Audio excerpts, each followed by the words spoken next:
So, welcome to the next session of our Module 2, The End of Living and the Beginning of Survival by Chief Seattle.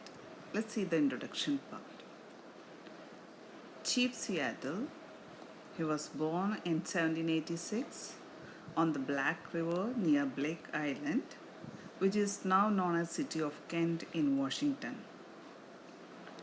His father was a leader of the Suquamish, which is a Native American tribe, and his mother belonged to Duwamish tribe. Please note that his father was the leader of Suquamish tribe, which is a Native American tribe, and his mother belonged to another tribe, that is Duwamish tribe. And Chief Seattle was a prominent figure among his people with remarkable leadership skills. He earned reputation at a young age as a leader of the Native Americans and a warrior, often defeating groups of tribal enemy raiders. So he was reputed as the leader of the Native Americans, and he was a warrior, a soldier, often defeating groups of tribal enemy raiders. He was tall and broad, standing nearly 6 feet tall, and it is said that when he addressed an audience, his voice could be heard at a distance of 1.2 kilometers.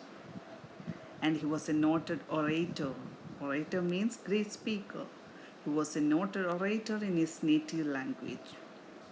He had the ability to understand the white settlers' real intention for land grab, but pursued a path of accommodation with them.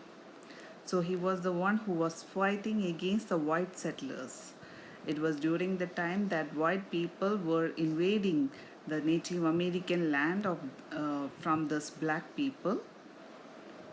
But he pursued a path of accommodation with them. He was baptized Noah into the Roman Catholic Church by French missionaries in 1848.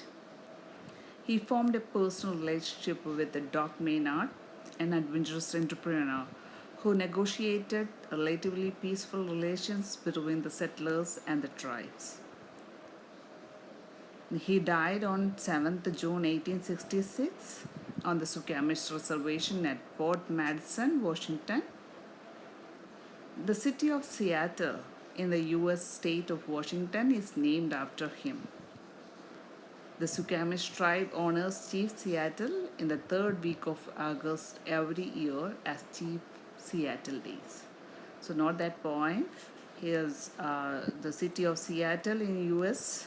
State of Washington is named after him, and the Suquamish tribe, they honor Chief Seattle in the third week of August every year, and it's known as Chief Seattle Days. Now moving on to the next para. Chief Seattle delivered the speech presently entitled as The End of Living and the Beginning of Survival on March 11, 1854, at a large outdoor gathering in Seattle. So note the point. The present essay that we are going to study, that's an extract from the speech delivered by Chief Seattle on 11th March 1854.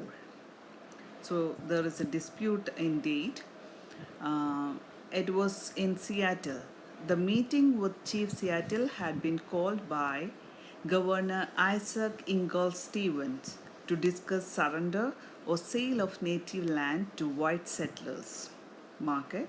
So this gathering was called by Governor Isaac Ingalls Stevens to discuss surrender or sale of native land to white settlers. They have called him to speak with him about the surrender or sale of their Native American land to the white people, to the white settlers or the white colonizers. Chief Seattle spoke in the Lushootseed language.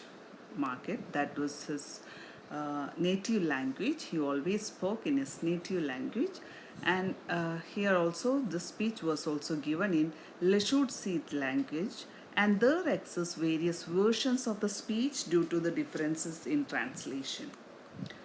However, the authenticity of speech is doubted as different versions of the same speech are in circulation.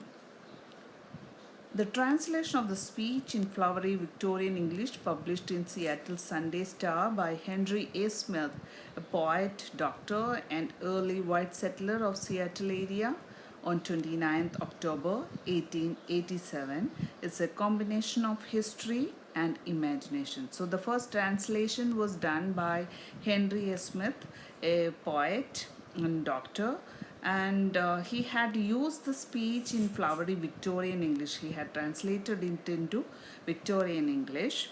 It was on 29th October 1887. It was a combination of history and imagination.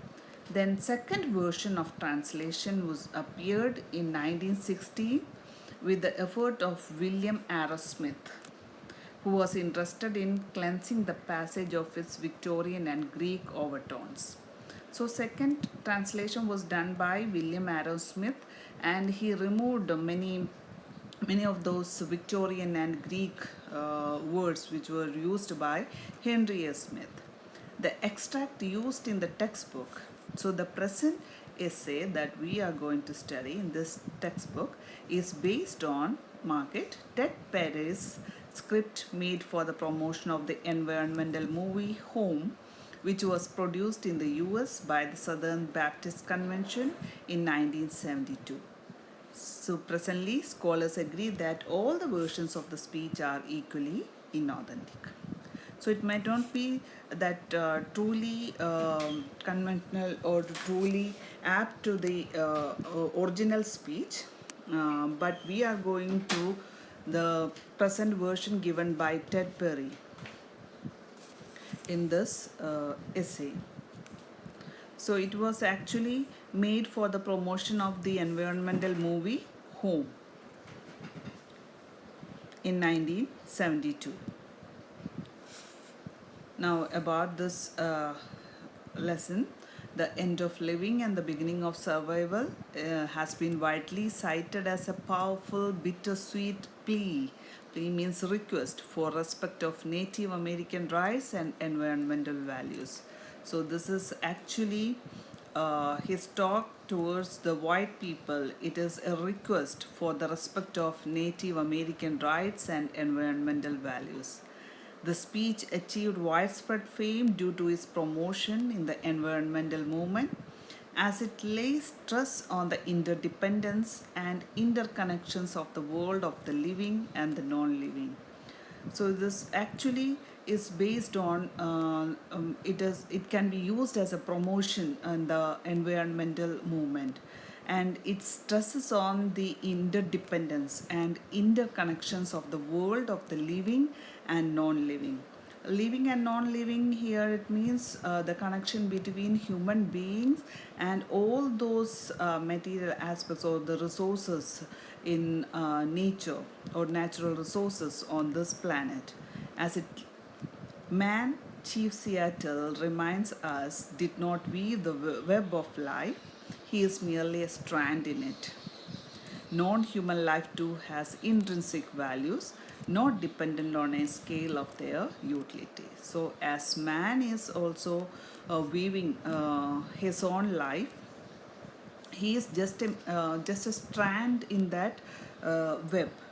While he is weaving a web of life, he is merely a strand on it. So non-human life also has its own existence and entity, and we are actually depending on, or we are actually taking consideration of the utility of this natural resources, but actually they have their own important values. So Chief Seattle's speech places all forms of life in a network of interdependence.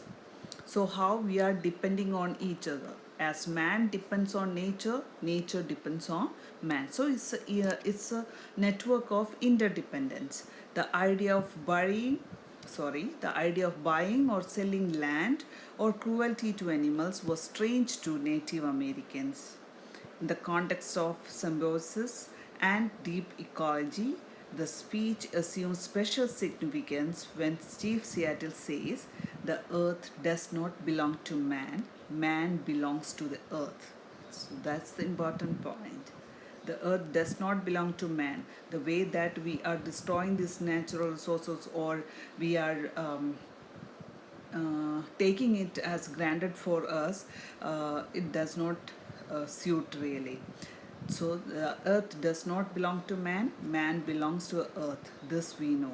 All things are connected like the blood which unites one family. All things are connected. So we will start with the essay on next session. Thank you.